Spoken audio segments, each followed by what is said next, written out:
the Bulldozer Matt Tremont, the 8-time Deathmatch Tournament winner, the former 2-time world champion, the owner of H2O Wrestling. And if there is one podcast to listen to, that is the Deathmatch Russell Podcast. Let's get ultraviolet, motherfuckers. And good evening once again, fans. You're listening to the Deathmatch Russell Podcast.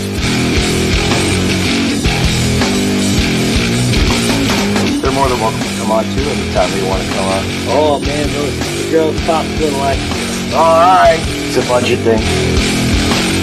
Let's see what he's up to. Thank you, man, and thank you for giving me the time. Tune in right now. And good evening, everyone. You're listening to another episode of the Deathmatch Russell Podcast. My guest at this time, ring announcer, Mr. Ryan. How's it going, man? How are you? Mr. Ryan, how you doing? Yeah, doing good, man. How you doing? Let's see what we can do here with these little magic backgrounds that we got here. First, let's see if I can do this. Yes! There we go. All righty. Wait. Aha! Golden. Oh, man, but it just hides the... Oh, it's all right. People know who I am. It's all good. Is that awesome or what? That does look sharp now. Wow, that is actually really freaking awesome. I mean, with the logo, yeah, perfect. That's the way it should be. All right. But anyway, what's going on, man? You have so much coming up on your palette. Like, yeah, I got a bunch of my, yeah, sorry, go ahead, man. I'm excited to be here. That's what you can tell. Yeah, you're in my studio behind my beautiful black curtain. How's that? In my bedroom. And it's better than what I have over here. my bedroom apartment, okay? Not my bedroom apartment, my house, okay? My parents' house. You know, cheap hooks on the ceiling. I'll tell you what. That's what you get for a podcast studio. You know, a basic studio. Hey, it's better than nothing, man. That's the main thing. It's better than nothing. And the camera right there. That's what it's all about. And the microphone, of course, plugged in. Not unplugged like most people have them out and pretend they're on a podcast. Oh, jeez. Yeah, we won't mention names. Nope. But anyway, Ryan, man, I'm so glad to finally get you because we started talking to each other at online and at Titan Wrestling. Yeah, absolutely, man. We've been talking since I think like July. I think so now. Yeah. Yes, 3 months. It's insane. I know. Now we become good friends, so that's what it's all about, you know? Absolutely, man. I'm a huge fan of the podcast, and I'm glad to be a guest on here, man. Yeah, and we know a lot of the same people in the wrestling business, so it's like, wow, you know, come on. Absolutely. You know, the circuit goes around, you know? But let's get into it, man. How did you get involved with Titan? So it was, I think, a week after they did the drive-in brawl in June, which, by the way, you guys can check it out on their brand new Mobfy TV channel, Titan Championship Wrestling. I need to check that out. I need to get logged in. Little cheap plug in there, I'll tell you that. So it was a week after they did the drive-in brawl, and Billy reached out to me, first of all, to see how I'm doing and everything, because 2 months prior to that, I actually lost my mother at a very young age. So I was like in a very deep, like dark, depressive state, and actually was thinking for a little bit to quote unquote hang up the suit and just walk away from announcing permanently because I was such like in a massive depressive state. But then Billy called me saying, you know, how I'm doing. He says, hey, by the way, are you free July 11th? I'm like, I wonder what's on July 11th. Just playing dumb, like, I think I'm free. Why? What's going on? Well, we have Titan that wants you to be going out to with David. I'm like, yeah, why not? Get myself out there. It was my first show working in 4 months, and I was just eager to get out. And at that point, it was like it just lit the fire in me to get back out there again. Yeah, because you know you have that kind of voice, and people like it, which is good. And well, thank you. I appreciate that. I mean, yeah, like and it's crystal clear. You know, the microphones are nice and crisp, and sometimes you get those mics that are really, how they are. Sometimes, like, oh my gosh, I've had quite a few bad mics in my days. I'll tell you that. Really. Oh my god! I mean, it's just really like actually, yeah. bad. And the thing was, it really wasn't the mic system; it was more the speaker system, which sucked. So that's mainly the issue. But luckily, Titan has top-notch quality when it comes to sound and absolutely. everything. They got the whole works. The real package deal to really show what the gear wise, and it's amazing. And it sounds quality of sound that we get through the speakers and to hear the voices and the people and the mics and the chants and this and that and crowd reactions and just everything, just a little bit of everything. That's what it is. Yeah. I mean, the first time I'm sure when you got on the microphone, your very first show. Oh my god! Stage fright, Okay. Oh yes, and this was about 8.5 years ago. And I'll tell you what, I had stage fright here when I did my first podcast. When I was like, God, it was horrible. But I had the most. I remember my first show I did. It was with a company called ECPW, and they do shows in Jersey. But back then, they also did shows on Long Island where I live, and they did shows out in Shirley, which is about 45 minutes away from where I lived.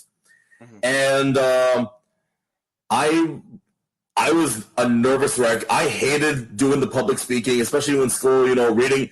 Say, okay, all right, Ryan, come up to the front of the class and read your reports in front of the class. I hated doing that, but it was like a quick instant of a moment where the promoter was a challenge. Yeah, it was a challenge. Oh my god, yeah.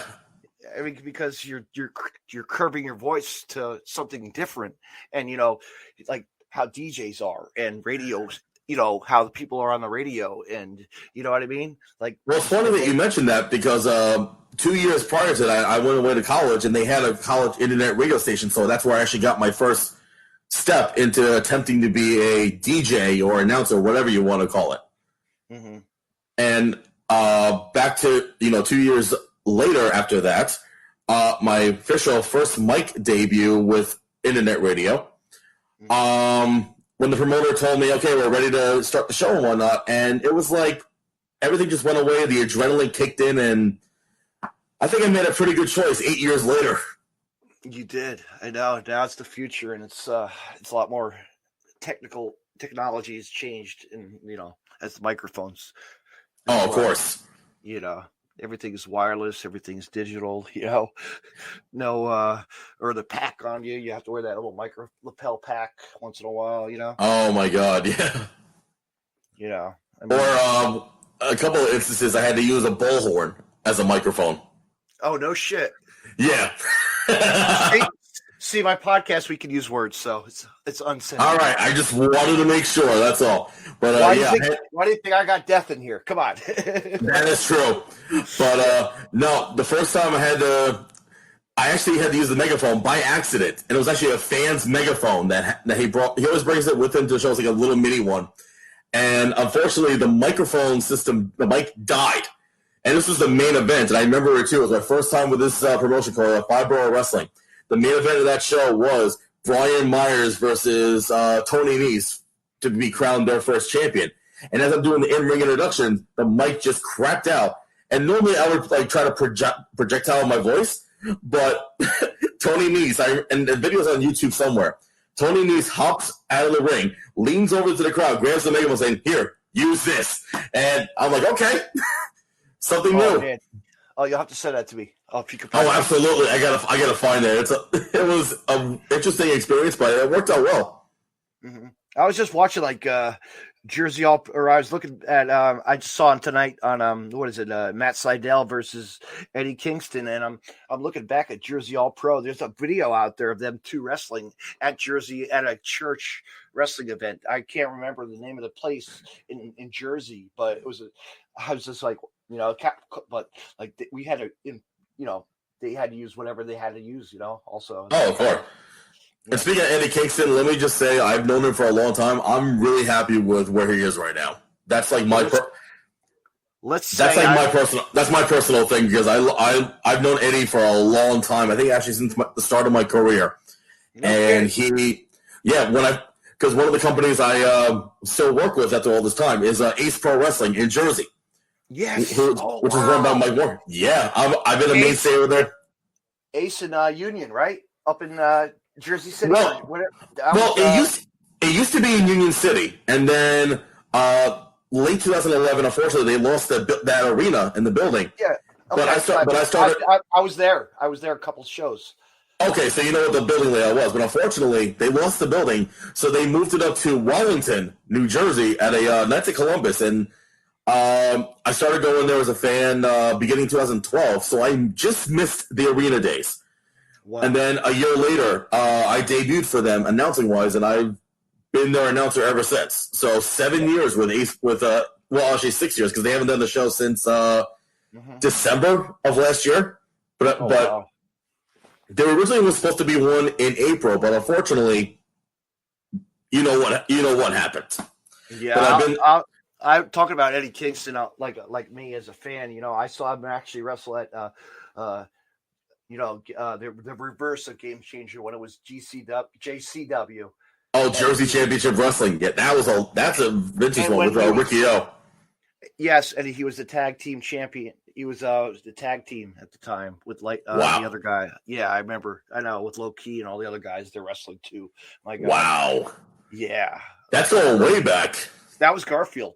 That was up in Garfield, New Jersey. Oh, wow. Yeah. It's on Smart Mark.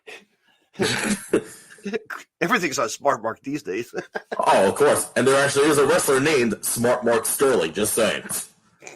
Yeah. But just to see his career boost now, and my God, he's doing good. He deserves it, I'll tell you that.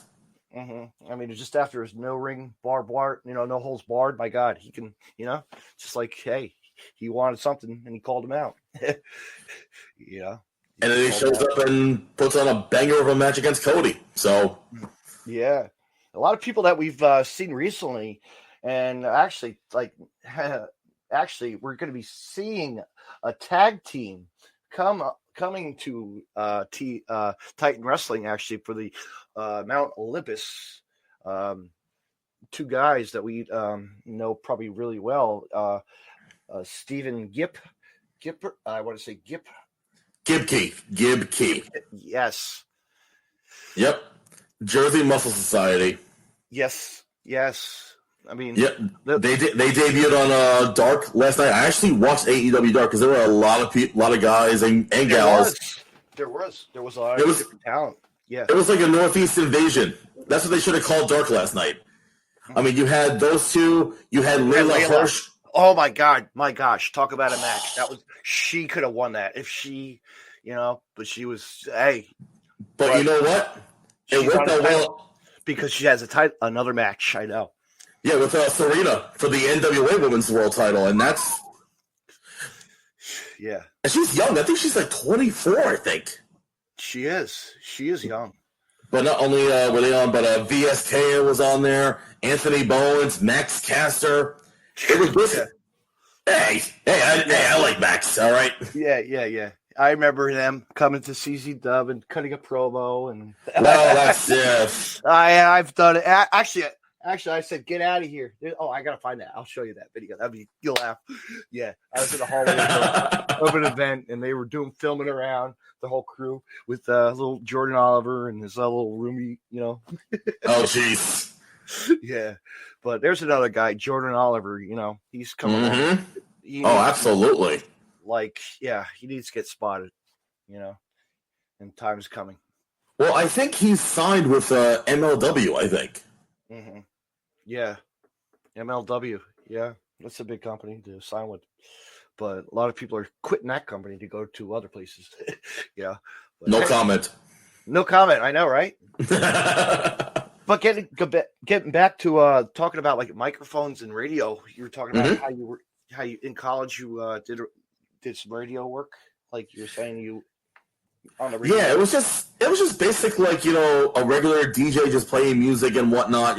I've never done it before, and I love doing it. And somehow I transitioned that into ring announcing, And it's kind of like the same purpose, but the difference between being a radio DJ and a announcer, and you're in person. Yeah.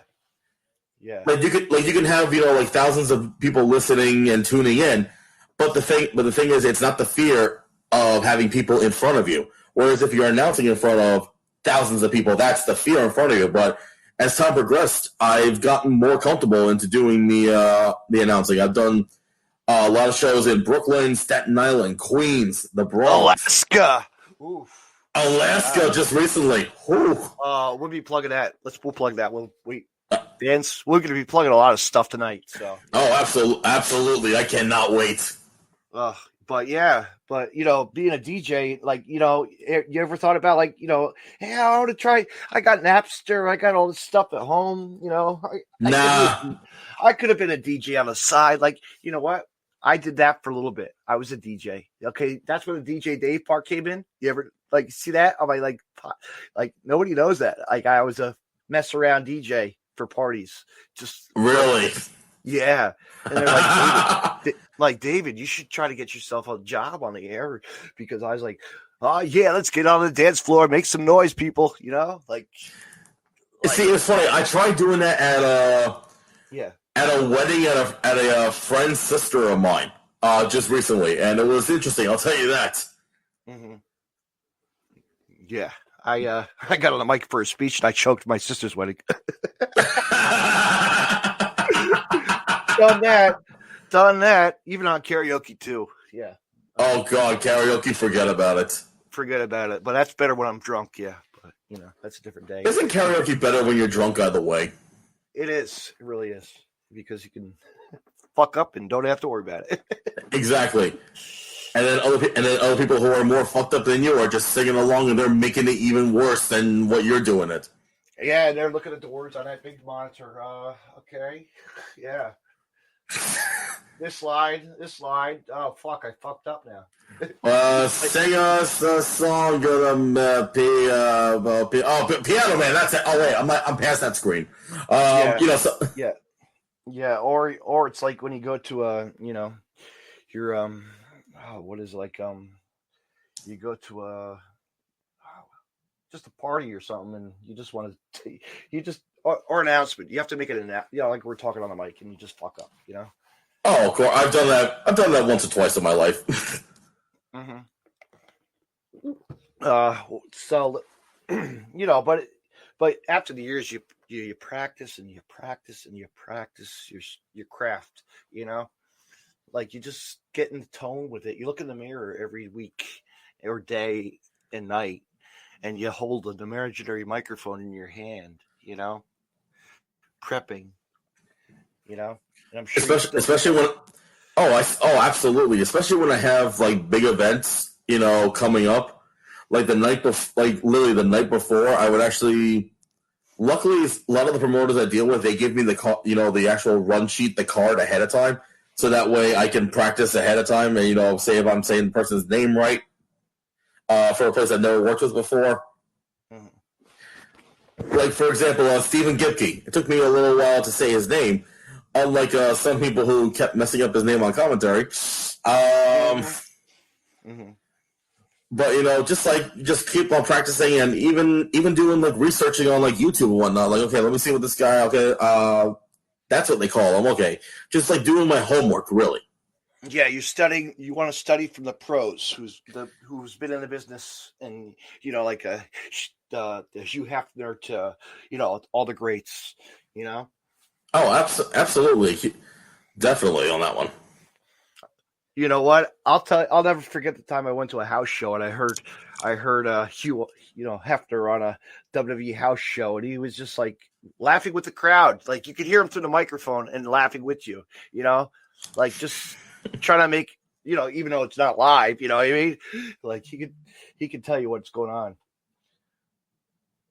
It was great.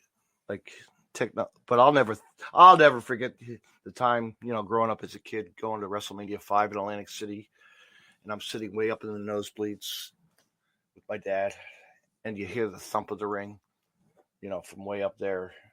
My God, to hear that microphone and from that atmosphere, echoing through the Trump Plaza at the time. Mm-hmm. Yeah.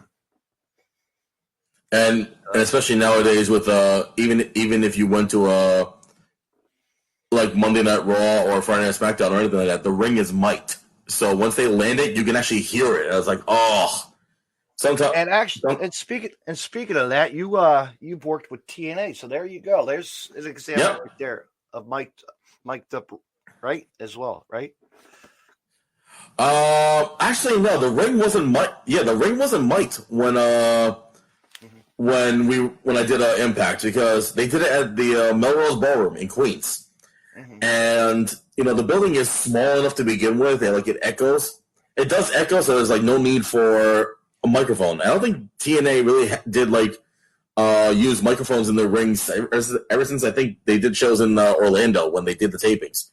But no, that was definitely a great experience working with Impact, which is funny because a lot of the guys. I'll tell you what, that Melrose is a beautiful building. I've been there for ICW, and my God. Oh yeah, Melrose is beautiful. It really is. I mean, first time I saw Chad posted a picture of it. Chad Mines, of course. Shout out to him. Of course. But yeah, I was like, wow, this looks like really place could have some good shows, and it has. Once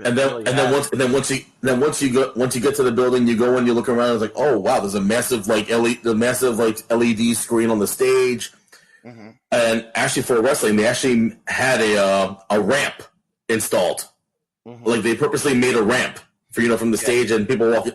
So I think the first show that ran in there was GCW when they did Joey Janela's Lost in New York, and I was there. Yes, I was there for that. Yes. Okay, so you remember there was no ramp or whatnot. When they came from the stage, they had to hop off the stage and walk through the crowd. I think after that's when they started, building the ramp, because Impact was in there 2 months later. Then MLW was doing shows in there, and Impact was in there too. So I guess that really for wrestling, they decided to build their ramp to make it so much easier for the talent to make it to the ring, which I agree with. And the bars are beautifully placed in the back walls. Oh, perfect. Oh yeah, even you don't have to go far for a drink. I'll tell you that. Exactly. And also the Melrose, they have an upper level too, which perfect place with the bar. Perfect place with the bar is right behind the soundboard. Yeah. You can't go wrong with that, But no, working with Impact was definitely a great experience. It was actually my first global television wrestling promotion I've ever worked with. Really? And and actually because of those, I was able to work. The first TV tapings I did back in June. No, the first time I worked with Impact was WrestleMania weekend, where I worked that United We Stand show at the Rec Center, that massive 11 o'clock at night show, where they sold out the Rec Center. 1,200 people, which I was really surprised. The Rawway Rec Center? The Rawway Rec Center, yep. Well, they've done a couple house shows out there, actually. They've done two house shows, and they've done house shows at the Asbury Park at the convention hall. I've never been to the convention hall, but I've heard, positive things about it. But, the first time I did a United We Stand, which actually I still have. I got to find it. I actually still have the rundown sheet from United We Stand. I kept it as a souvenir because, got it. Hey, why not? Absolutely. Yeah. Actually, you know what? Hold on. I think I have it right here in front of me. Oh, look at that. I actually do. I have it right here in front of me. Look at this bad boy right here. Oh, you're gonna have to screenshot that for me later. Oh, absolutely. The actual rundown sheet from when I first. Oh, you have to first did it. Take a picture of that later. That's awesome. Wait, do I have something? I have my Sunday Night Heat taping. Hold on. Oh, jeez.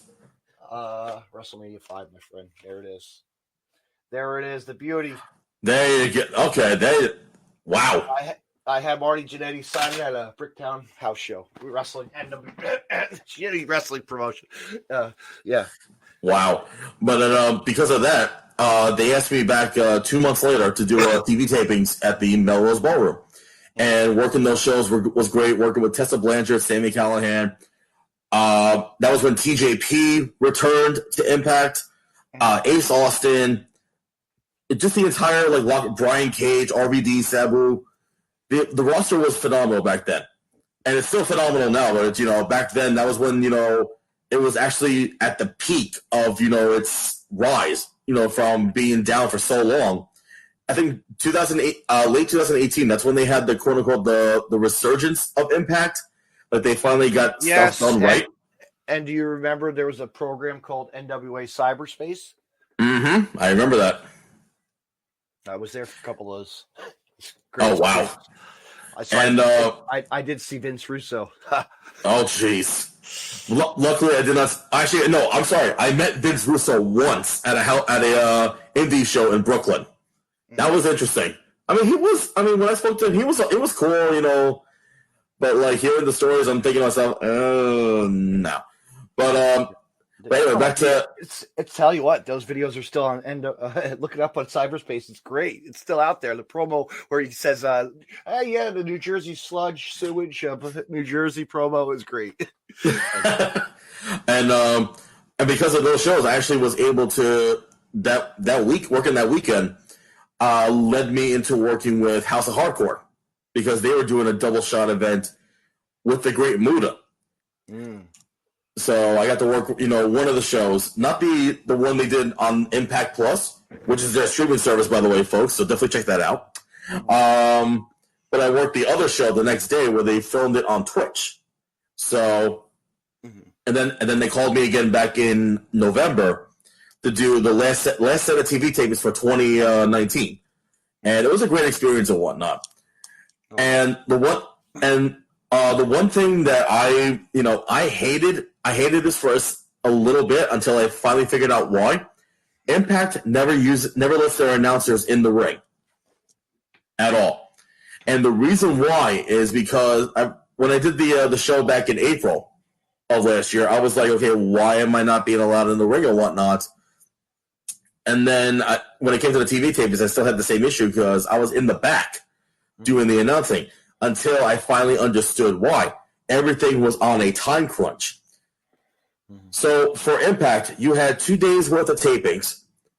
I mean, you had 2 days worth of tapings, and they're shooting, I think, at least 5 episodes of Impact. 5. And on both days, you had about 12 to 14 matches and 2 in-ring promos. So if one match is done, 30 seconds later, they go right into the next match. And it's time-consuming for the announcers to get into the ring where they want to get it done fast. And the thing about it, they have to be done with the whole entire taping and whatnot in 3 hours. So there was no intermission. They just go straight through everything. So that's why they really don't let their announcers in the ring because it's more of a time-consuming thing, which I totally understand and respect because time is money, as they say. It is. And you know what? As I was showing you this, a blast from the past, WWF New York Heat. Okay, I was there for a taping. I was there when they were live. My gosh, like what an experience at Christmas time. Like I was there behind Taz and Michael Cole doing worldwide while they were going on live. And the match, it was Chuck Colombo was out in the ring. Oh, wow. But it was the lead up to it was the Stone Cold Booker T supermarket fight. Oh, jeez. So I didn't realize as a fan, my sister got tickets or we were going to have dinner or like, hey, you want to be on TV? Okay. I'm like, I'm going to call my mom. Hey, Mom, can you tape this for me? I'm going to be on TV tonight. But my God, just to be, and me and Taz were having a blast, just cracking up jokes. Taz was like, "Who's the master of the figure 4 leg lock?" Ric Flair, we'd go, "Woo!" Every time you'd behind the scenes, you're like, "Oh, this is great." But you could hear at the end of the video, like the promo and Stone Cold Steve Austin are in, they're at the checkout line. I had to, I had, of course, me and my funny comments of like. Paper or plastic, please. Check it out. I think that's like one of my favorite segments in wrestling, the supermarket brawl. That was pure comedy gold. I wasn't expecting to be like, yeah, okay, we get to watch wrestling, and then that's happening, and then Christian's there at the show as well, and Taz is doing, because it was the Taz and Christian angle as well, And I'm like, wow, and Christian speaking of Christian, like TNA, he was TNA talent. People don't really talk about that anymore, Oh no, absolutely not. Yeah, like he was, Wow, we're getting a lot of people tonight. But it looks like our annoying people in the room though. You seen these comments? I had not even paying attention. No, I don't see the comments on my end either, which is weird. Really? Because they're because they're blocked privately on my end. Ah. Oh boy. Yeah, so anyway, it's just our local fans and wrestling fans. It's who is this? It's Paul. Good old Paul making the jokes. Paul making the jokes. Paul the Unknown. I'm gonna. Oh jeez. Yes, I always call him the Paul the Unknown. That's his. If he was a wrestler, that's who you would be. But and a couple other people, friends that I know, Calabrese. Hey, how are you? But yeah, it's always good to check the comments, but I don't. That's a part. I like to not even bother because you can go back and talk and laugh at whoever wrote something anyway. But actually, I want to bring up something a little serious that actually happened today in the wrestling community, and that is the passing. Mm-hmm. My God. Yeah, man. The passing of Tracy Smothers. Wow, it's like, you know what, man? You look back at ECW when he was the FBI. He had a career that was unbelievable. And it's funny. And it's funny because I think, correct me if I'm wrong, were you at Dallas Palace in October? Mm-hmm. Now, you remember he was supposed to be there with Little Guido, and then last second he had to pull up because of his, unfortunately, because of his health. Yeah, his health wasn't doing too good. He was, and then I saw a video out there of him. He didn't look good in the hospital. No, I saw that too. Yeah. But I have like a recent memory of Tracy Smothers. I think the last time I actually saw him in person, it was WrestleCon week last year. Now, he did a show. I'm not going to mention the names because a lot of people, I'm going to say. Joey Ryan's penis party. The penis party they did.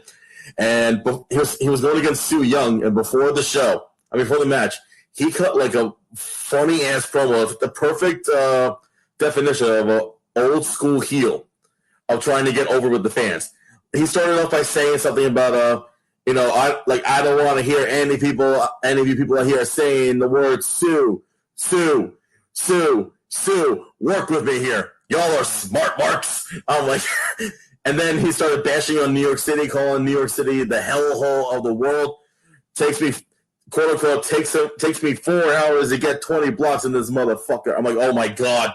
Mm-hmm. And then he mentioned something about it's on if you go on YouTube and you type in Tracy Smothers WrestleCon 2019, that entire promo will come up. And then I remember Sue Young coming out, and then he was saying, I forgot what he said, but apparently she ran to the back she went back up the stage, and she says, there you go. Just like every woman out there, run away and probably run it up into the kitchen. And apparently a fan of the front row got so pissed at that, she actually took a streamer and threw it at him. And he said something like, you throw that one more time, I'll slap the piss out of you. And he's like, talking like, come on. I'll tell you what, Tracy had a good promo before at Game Changer Wrestling down. They called it the Mud Show. Oh my God! Yeah, was it the Wombat Promotions like that? Oh my God! Oh, that was so. Oh, talking about his daughter, and Oh my God, that place burned down though. You heard about that? That burned down after that week. Really? I didn't. Yeah. Wow. That was like a little small building, but then But that was a great show. That was a phenomenal show that night. Piss comedy from actually Marco's dad was there doing. Oh, really? Does the commentary. So yeah. But always remember one thing about Tracy Smothers: everybody dies. Everybody dies. Yeah. Yes, everybody dies. I remember seeing him so many at Jersey All Pro. So many tag team neck rope versus Necro Butcher, and my gosh, he's a great character. This was absolutely.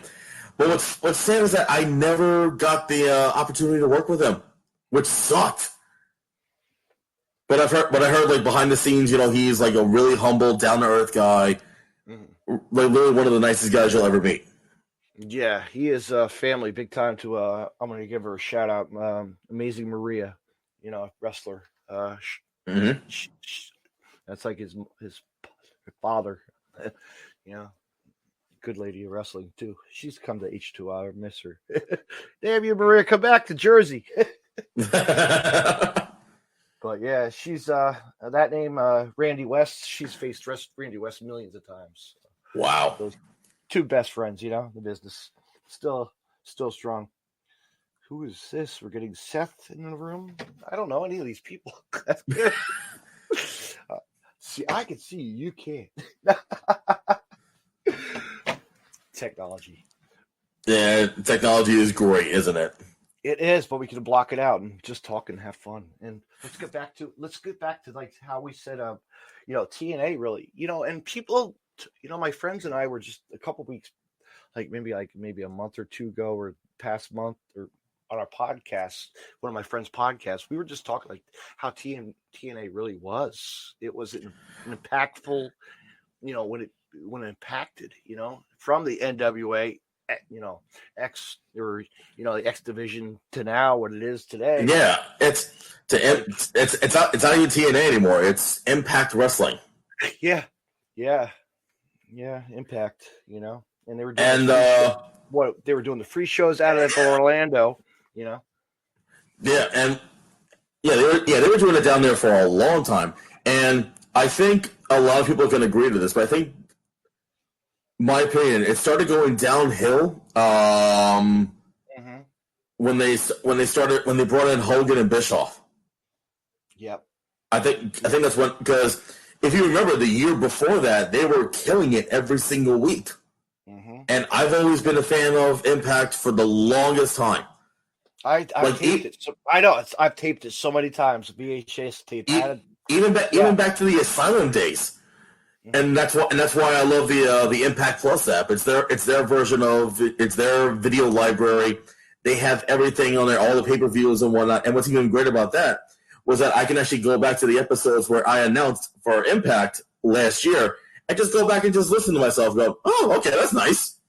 There you are. You're on screen. Yeah, there I am. My voice is projected, but not my physical self. But it's all right. But you know what? Let's get into it. Now we could say your voice has been heard in Alaska. Wow, man. That's like, yeah. Big shout out to Kevin Matthews of WrestlePro, the owner. Absolutely.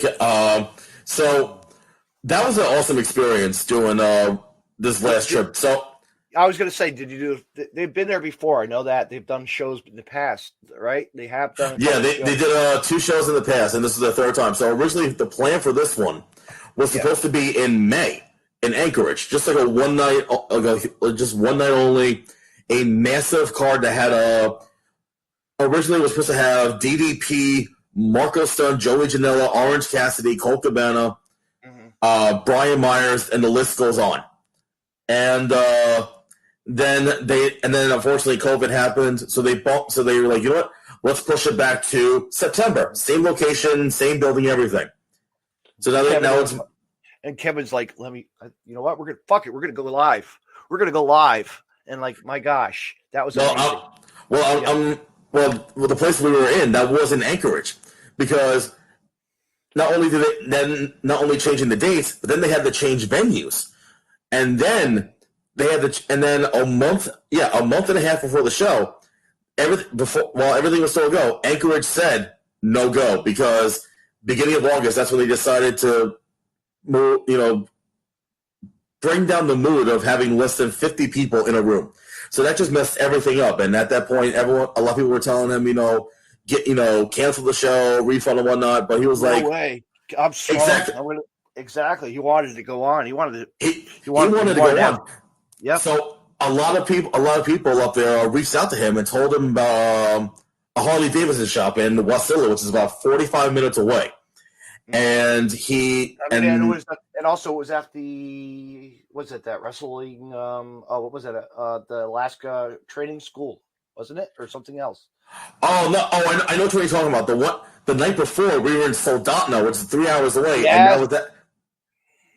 And we had about you had a fan breakout. I know, I saw that. Oof. the biggest question about that trip was how many people would actually show up to the show. How many fans would show up to the show? Oh, there were fans from there were people from Canada. Oh my God! Yeah, Canada, New York, everywhere. Like there were a couple, Chicago, or a couple places. I actually met a couple people from Florida that went up because a lot of them actually were on the Instagram chat that we all follow, and we're family up there. It's pretty yeah. So the show in Soldotna had over 400 people, which I was really surprised, and that was in and also the main star was Bryson Axel. Yes, Bryson Axel, the number. He wasn't even on the show. No. He was on night 2. I know that. I know he had fun at that. He was doing music for us though on that first night, so I'll give him a lot of credit for that. And actually, the building that we were in they just built that I think less than a year ago, and it's they call it the All American Training Center, where they do collegiate style wrestling and whatnot, and actually have their own collegiate style team up there. And what was really neat, you guys got to see boxing, like a kick fight boxing going on, and doing did you get to go on a microphone with Kevin at all, or no? No, I didn't. But what's funny is that I felt more comfortable doing that show because not only do I announce for wrestling, but I also announce MMA and kickboxing events as well. So I actually felt more comfortable doing that. Mm-hmm. Yeah. And then the next night, we were in Palmer, which again was 45 minutes away. Originally, the show was supposed to be outside the parking lot, but rain was in the forecast, so we were like, okay, how the hell is this going to work out and whatnot? How was the temperature anyway? Was it nice? Oh man, it was beautiful. It was like yesterday for 3 straight days. Absolutely gorgeous. Yeah. And once everything reopens and goes back to normal and whatnot, everyone should definitely take a trip out to Alaska just once in their life, because it's literally a mind-blowing experience. It really is, because you're looking at ice, man, and just like the mountains is beautiful. It's a completely different world up there, which I was like, wow. I know. So the second night we did Palmer, and that had about 350 people in there because they moved out all the bikes and the racks and everything. Yes, that was like, wow, impressive. Like that place was beautiful. It was, and that was on Facebook Live, which actually they did a few hours beforehand and we actually had a lot of people watch it at one point. I think we had about 2,000 or at least 4,000 people. No, I think we had about 19 within the first day. 19,000 people from around the world. I know, and that was like Kevin was like, "Fuck it, we're going live on Facebook. We have to get somebody to fucking help us out and do it. Get the technology. You guys have it. The Wi-Fi sucked in the other place. Hey, get it. Yeah, actually, I got to give a shout out to GoPro Wrestling because they were the crew that actually filmed the event, and they film a lot of events, WrestlePro, Synergy, a lot of different places. So they have top-notch quality. I'm sorry, not only top-notch, but they have quite an elite status. Mm-hmm. So shout out to GoPro. Absolutely, and just like that week alone was an experience.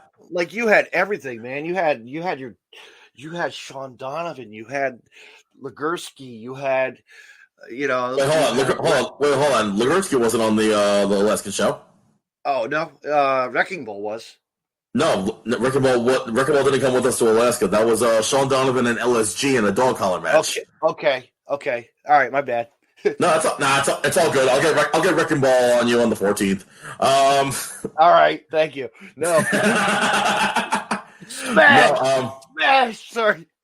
No, but the show was top notch, and and actually And actually, I forgot the guy's name, but he writes. The guy's last name is Johnson. He writes for like a massive wrestling review magazine online, and he actually reviewed our event as one of the top events to watch in 2020, which is huge because he's comparing like our stuff to WWE and AEW quality, which again it was huge. Never thought you'd see an indie show get like that caliber during these tough times. No. I was reading. Actually, I probably saw that online. It was really awesome. It was to see that. But yeah, no, that, and you had like a debut of a manager come out to the ring. His name was Nasty Leroy, my friend. Oh my God! Shout out to Leroy. He's a ball buster. He's a ball buster. He's a great worker.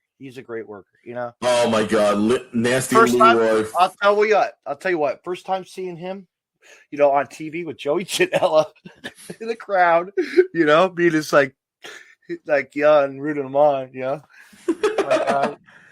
And that was yeah. Go ahead. And that was my first time working with him too, with Nasty Leroy, which is like, I was like, sure, I had to go all the way out to Alaska to finally work with him. Mm-hmm.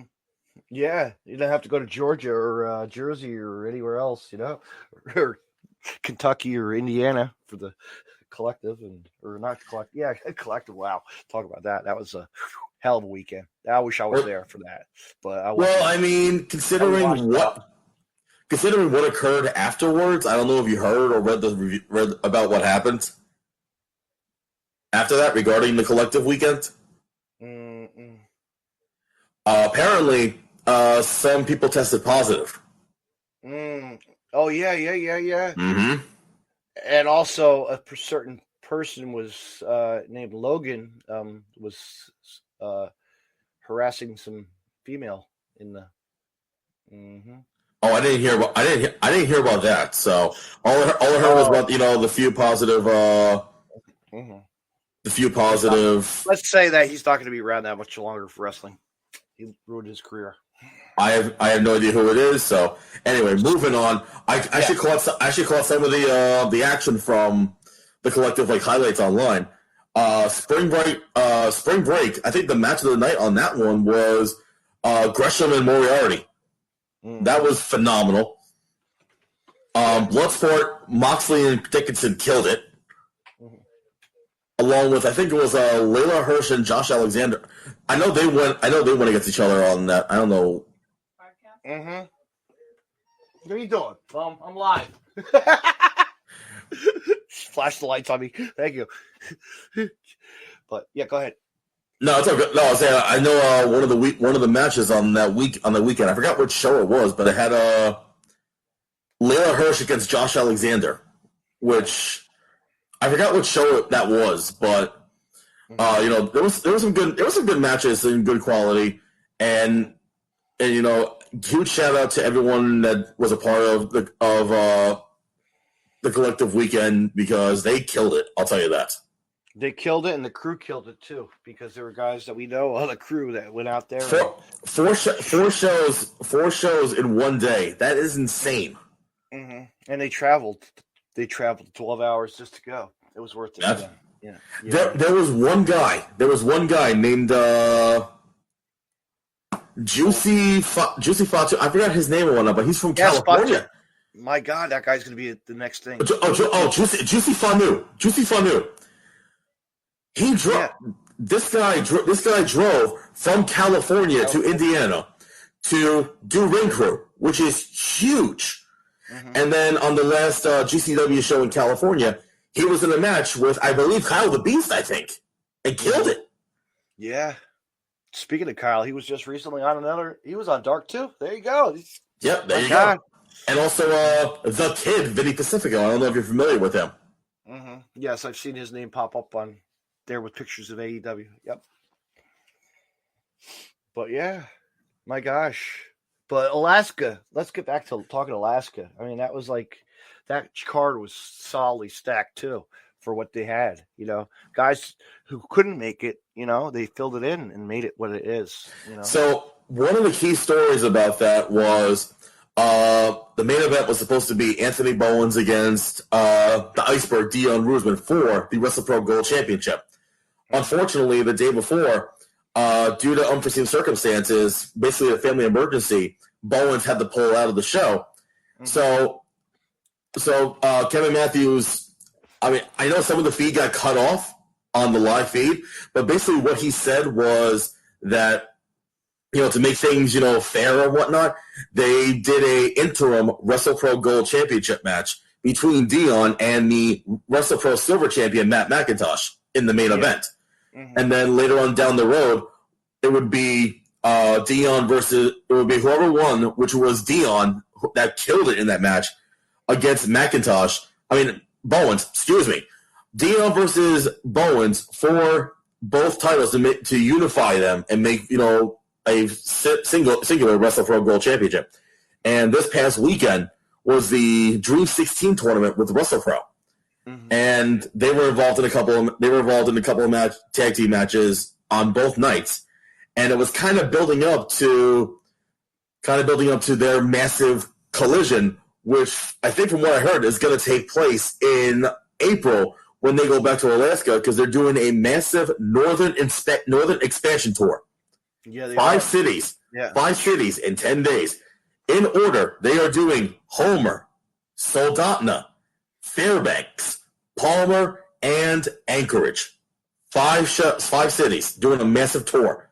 Already scheduled on that tour, Serena Deeb, Matt Cross, I believe Sean Donovan is on there, Fala Ba.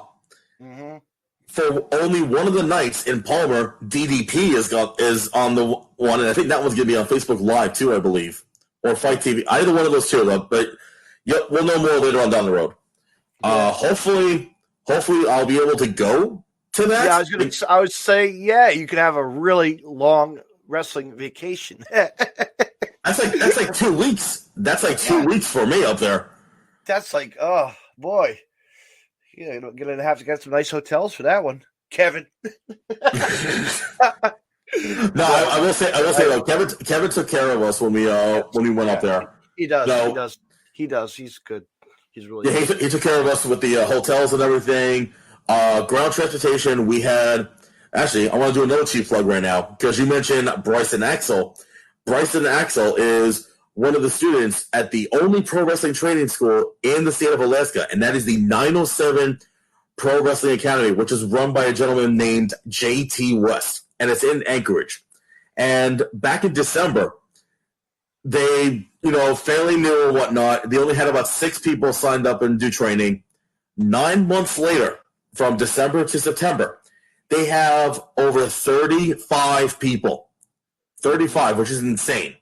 That's good.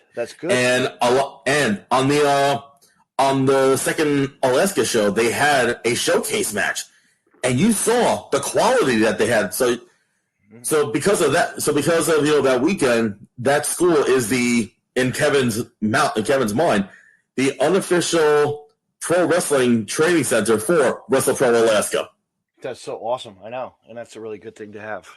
And one of the students on there, Freya the Slayer, she's from Fairbanks.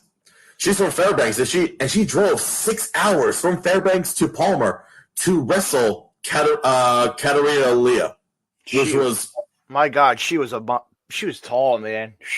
She's my height. She's 6 feet. Yeah, without heels. Yeah, she looked like a beast in the ring, man. I was like, holy shit! But she was a good fighter, good wrestler. Oh, absolutely. I think she just started training. I think about 2 years ago too. From what I remember, she'll have a good. Absolutely. Season. She stays too, and Bryson also. Come on, Bryson, get up there. Get on the East Coast. Actually, I've seen something. He might be traveling soon, so shout out to him. There you go. Yeah. And but yeah, since we're plugging, stuff, working with WrestlePro, working with Titan. Next Saturday, I am announcing for a brand new promotion that's also in Jersey called Invictus Pro Wrestling. And they're doing their show in Flemington with a 2:00 bell time, an afternoon show. And the main event on that show is the Greek god Papadon against Impact star Ace Austin as the main event. But also they have Monster Mac against your favorite person, Wrecking Ball Legursky, in a no DQ match. Yeah. They have a massive suicide six-way, like cruiserweight six-way, featuring Ray Jazz, Brother Greatness, Smiley, Casey Navarro, and I'm forgetting who the other two are. But I know one of them is a mystery one. I'm forgetting who the other one is. Right.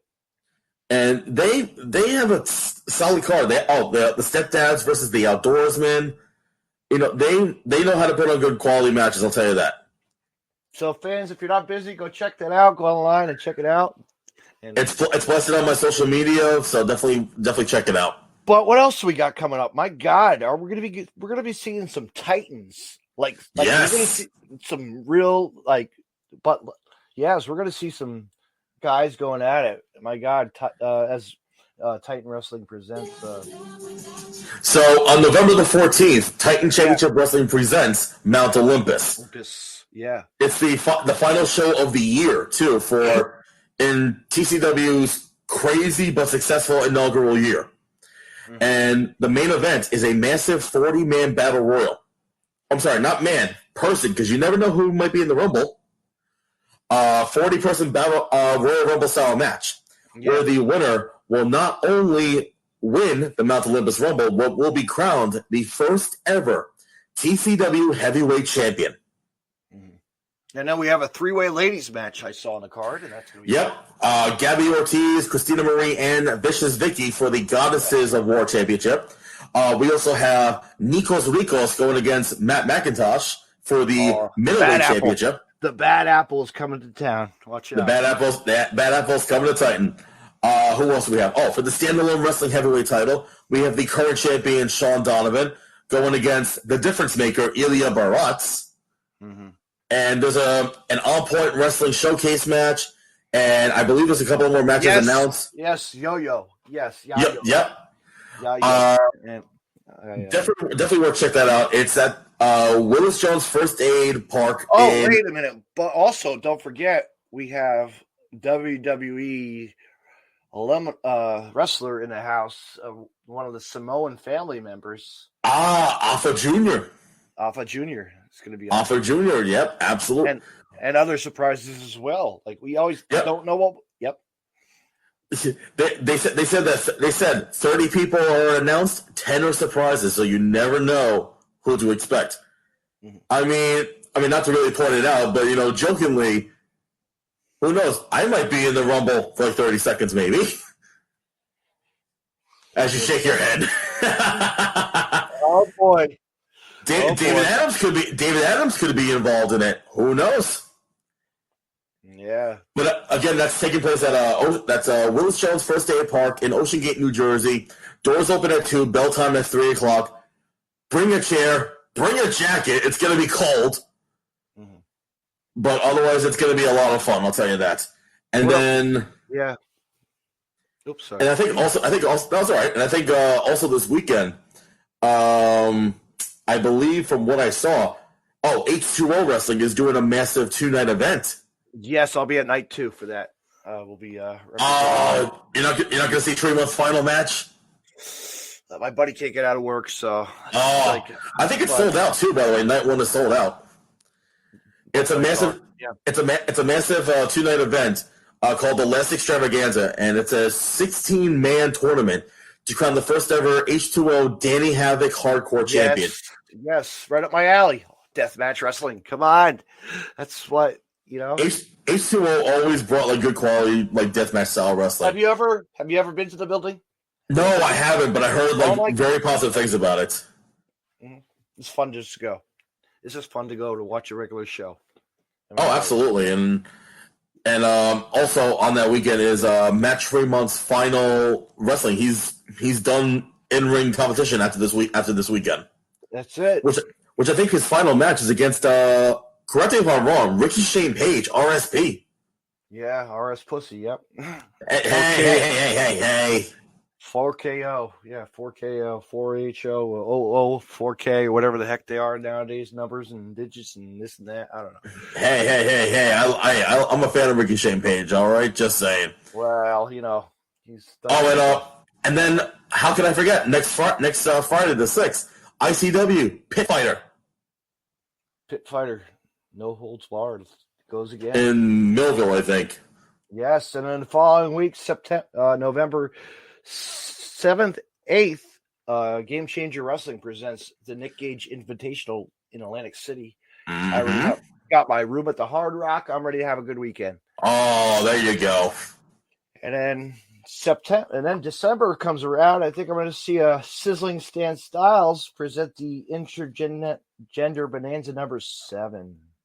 My gosh! Wow, that's the 7th one already. That's the 7th one already. Wow, that's insane.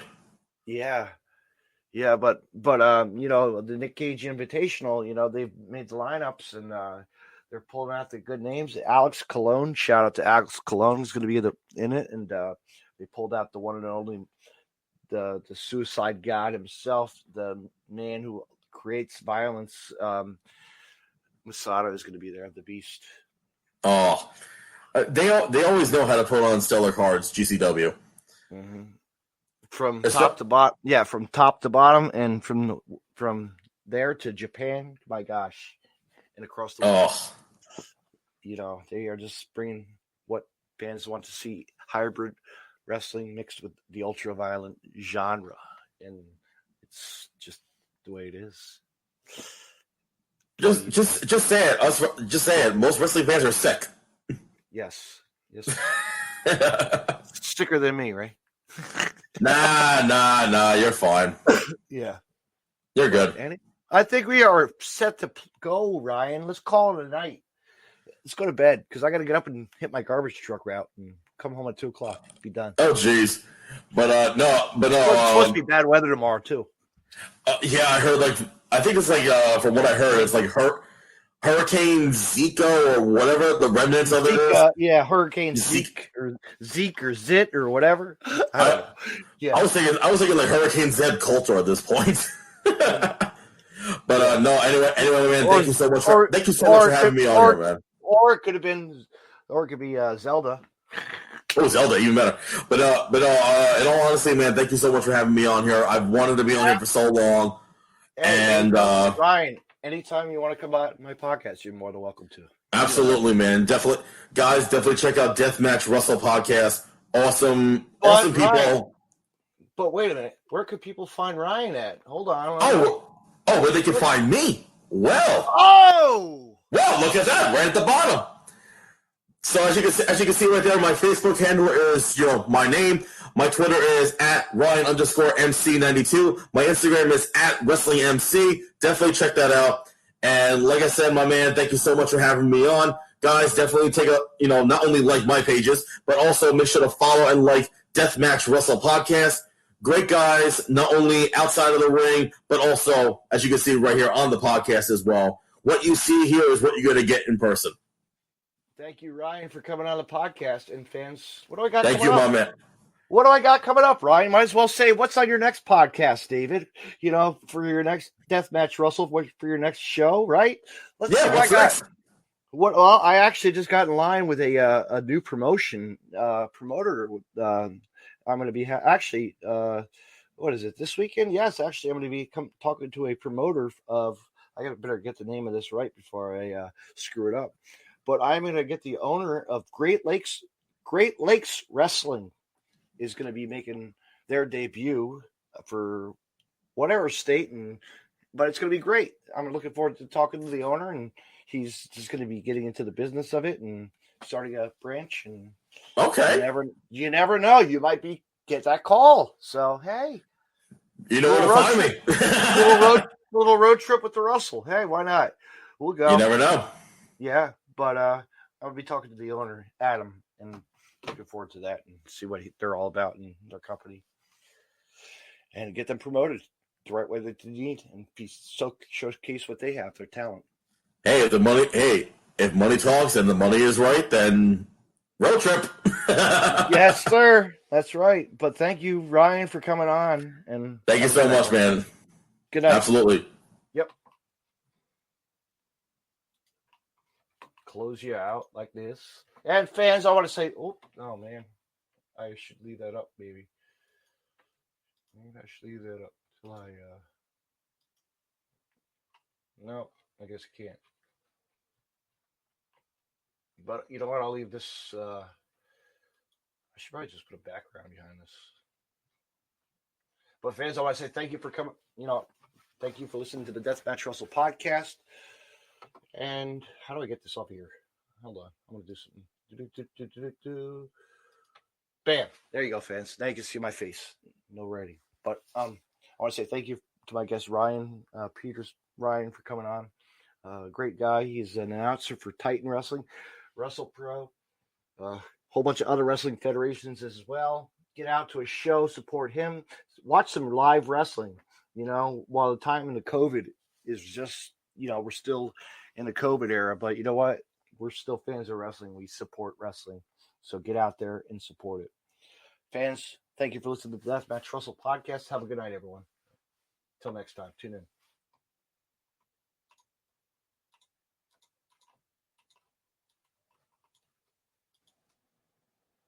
You can find more Deathmatch Russell podcasts on the following social media: deathmatchrussell.com, follow on Twitter at DavidNJ32, and on Facebook, facebook.com/DJDaveNJ32. Instagram at DavidNJ36. Hey, wrestling fans, I want to mention Collar and Elbow. Collar and Elbow was founded on traditional values of professional wrestling. Two entities working together to create a product intended to connect with people on an emotional level, a symbiotic relationship where one cannot flourish without the other. We strive to create a product that embodies our passion for professional wrestling expressed through street fashion. Visit collarandelbowbrand.com and use the promo code DeathmatchRussellPodcast and save 10% off when you make a purchase. Collar and Elbow, where wrestling passion meets street fashion. Me on Podcast City Network at podcastcity.net, facebook.com/Podcast City Network. Hit the like button and share. And on Twitter at Podcast City Net. You can hear Deathmatch Russell Podcast on Stitcher Radio and on iTunes.